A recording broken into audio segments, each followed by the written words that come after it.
आज आपण शिरूर लोकसभा मतदारसंघाची माहिती बघणार आहोत। शिरूर लोकसभा मतदारसंघात डॉक्टर अमोल कोल्हे वर्सेस शिवाजीराव आढळराव पाटील यांच्यात थेट लढत आहे। या लढतीचं प्रमुख वैशिष्ट्य असं आहे की राष्ट्रवादी आणि शिवसेनेच्या फुटीनंतर या मतदारसंघात चुरस आणखीच वाढली। कारण जर बघितलं तर शिवसेना राष्ट्रवादीच्या फुटीनंतर जे डॉक्टर अमोल कोल्हे आहेत ते शरदचंद्र पवार साहेबांच्या गटातच राहिलेले आहेत आणि अजित पवार गटात आता नुकतेच शिवाजीराव आढळराव यांनी प्रवेश केला आहे। त्यांनी आधी शिवसेनेतून शिंदेच्या शिवसेनेत प्रवेश केला आणि त्यानंतर ही जागा राष्ट्रवादीला असल्यामुळं त्यांनी राष्ट्रवादीचं घड्याळ हातात घातलंय। तर यांच्यासमोरचे आता आव्हानं बघू आपण। शिवाजीराव आढळराव पाटील यांच्यासमोरची नेमकी आव्हानं काय आहेत हे बघू। तर हा मतदारसंघ बघितला तर इथं महायुतीचे 6 पैकी 5 विधानसभेत आमदार आहेत।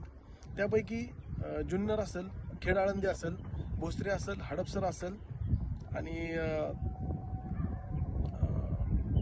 या 5 मतदारसंघात महायुतीचे आमदार आणि शरदचंद्र पवार गटाकडे एकच म्हणजे शिरूर विधानसभेचा एकच अशोक पवार हे आमदार आहेत। तर आमदार असल्यामुळे शिवाजीराव आढळराव पाटलांची ताकद जरी जास्त दिसून असली तरी त्यांचे जिथे आमदार स्थानिक आमदार त्यांचे अजून कार्यकर्ते ऍक्टिव्ह झालेले दिसत नाहीत। आणि अजून आढळराव पाटलांचा इथून मागची जी टर्म बघितली आपण तर त्यामध्ये अनेक स्थानिक नेत्याशी त्यांचा वाद आहे।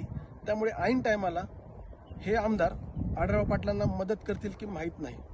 त्यानंतर या मतदारसंघात आपण अजून काही गोष्टी बघितल्या, त्यामध्ये माळी असतील आणि मुस्लिम असतील तर ह्यांनी सपशेल महायुतीकडे पाठ फिरवलेली दिसून येते। तर याचा फायदा अमोल कोल्हेंना होऊ शकतो।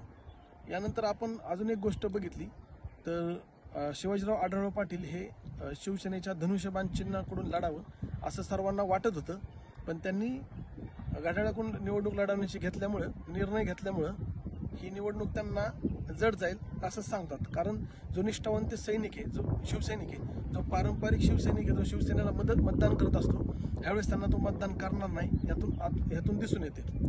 यानंतर अमोल कोल्हेंच्या पुढील काय आव्हान राहील या शिरूर लोकसभा मतदारसंघात याचा आपण अभ्यास करू।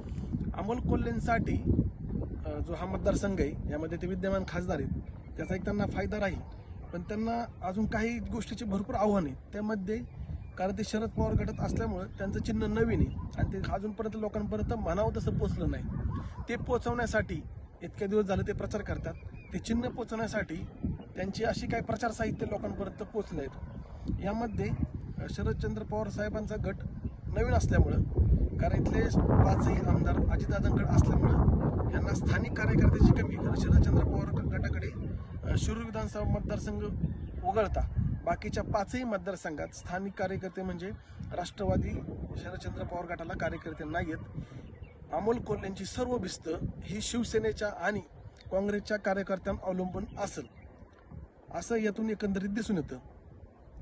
त्यामुळं अमोल कोल्हेंना या मतदारसंघात आपलं चिन्ह म्हणजे जे तुतारी हे चिन्ह आहे ते लोकांपर्यंत जास्तीत जास्त पोचवायला लागल, तेव्हा कुठंतरी त्याचं मतदानात रूपांतर होऊ शकतं।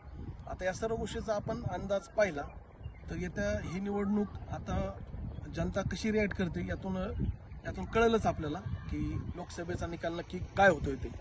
धन्यवाद।